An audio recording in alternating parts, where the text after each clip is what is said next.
উনি তো এই 71 সন থেকেই গৃহবন্ধু ছিলেন সেনাবাহিনীর ক্যান্টনমেন্টে। তারপর উনি খুব কষ্ট করছেন, তারপর 3বার প্রধানমন্ত্রী হয়েছেন। অবশ্যই ওনার জন্য আমরা দোয়া করি এবং উনি দেশের জন্য অনেকই করছেন। মানে উনি মারা যাওয়াতে অনেক ক্ষতি হয়ে গেছে আমাদের দেশের জন্য, কারণ উনি একজন অবশ্যই নিঃসন্দেহে একজন ভালো নেত্রী। দেশ শাসন করছেন, অনেক শাসন করছেন। যে এখন যে ক্লান্তি লগ্ন চলতেছে আমাদের দেশে, আমি মনে করি এই ক্লান্তি লগ্নে উনার আসলে এই ক্লান্তি লগ্ন ব্যাকআপ করার জন্য উনার খুবই প্রয়োজন ছিল। খালেদা জিয়া মৃত্যুবরণ করছে, এটা আমাদের বাংলাদেশের জন্য একটা দুঃখজনক সুখময় দিন। সে সাবেক 3বারের প্রধানমন্ত্রী ছিলেন এবং সে দেশের উন্নতির জন্য কাজ করে গেছেন, ভবিষ্যতেও করবেন। তার মৃত্যুতে আমরা সবাই শোকাহত।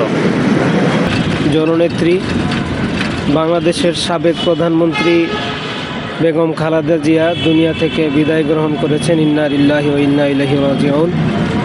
আমরা বেগম খালেদা জিয়ার জন্য আল্লাহ তাআলার কাছে প্রার্থনা করছি, আল্লাহ তাআলা যেন তাকে জান্নাত নসিব করেন। আমাদের দেশের অর্থনৈতিক অনেক সংকটে পড়ে গেছে।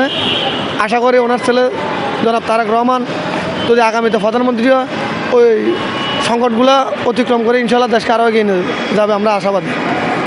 আর খালেদাদের মৃত্যুতে আমরা গভীর শোক প্রকাশ করতেছি, ওনার বিদায়টা কামনা করতেছি। খবর শুনে আমার খুবই খারাপ লাগছে। ঠিক আছে, তিনি 3বারের প্রধানমন্ত্রী ছিল, দেশের জন্য অনেক ত্যাগ স্বীকার করছেন।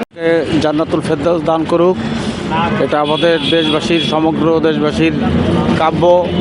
এবং উনি যে ত্যাগ তিতিক্ষা করে গেছে, উনি যে ত্যাগ স্বীকার করে গেছে, প্রত্যেকটা ত্যাগের বিনিময়ে যেন আমরা আমাদের তার আদর্শকে নিয়ে এবং জিয়াউর রহমানের আদর্শকে ধরে নিয়ে আমরা যেন সামনের দিকে আগাইতে পারি। যে মারা গেছে শুনে খুবই খারাপ লাগছে। তবে উনি দেশের জন্য যা করে গেছে, দেশের যে প্রেমিক ছিল এটাই বোঝা গেছে। ওনাকে অনেকবার অনেকজন অফার দিয়েছে বিদেশ যাওয়ার জন্য, যায় নাই। উনি দেশের মাটিতে মারা গেছে, দেশের মাটিতে মাটি হবে, এটাই আল্লাহর কাছে লাখবার কামনা করি, ওনার সুখ শান্তি হোক। বিএনপির একটা সাবেক 3বারের প্রধানমন্ত্রী, তিনি আজকে মারা গেছে। আজকে আমরা যদি মানুষের একটা শোক, আজকে তারা ঘুম থেকে উঠে তার মৃত্যুর ঘোষণা পাইছে, তারা আজকে মনে হচ্ছে যে বাংলাদেশের একটা মূল্যবান জিনিস হারাইছে। আর এই বিএনপির দলে তিনি একটা ভালো নেত্রী ছিলেন, কিন্তু এই দলটার মধ্যে এমন কোনো নেত্রী আর কখনো আর আসবে না। এখন বর্তমান আছে তারেক রহমানের উপরে নির্ভর।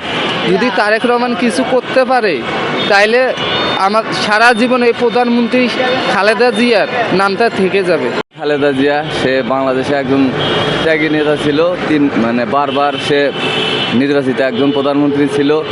তার কথা যখন শুনলাম সকালবেলা ঘুম থেকে উঠে যে সে মৃত্যুবরণ করছে, তখন নিজের ভিতরে অনেকটা কষ্ট লাগছে যে এত একজন বারবার নির্যাতিত একজন প্রধানমন্ত্রী সে চলে যাওয়াতে আমরা অনেকটাই একটু হয়ে গেছি। তো আমরা দোয়া করি সে যেন আল্লাহ তাকে জান্নাত নসিব করে।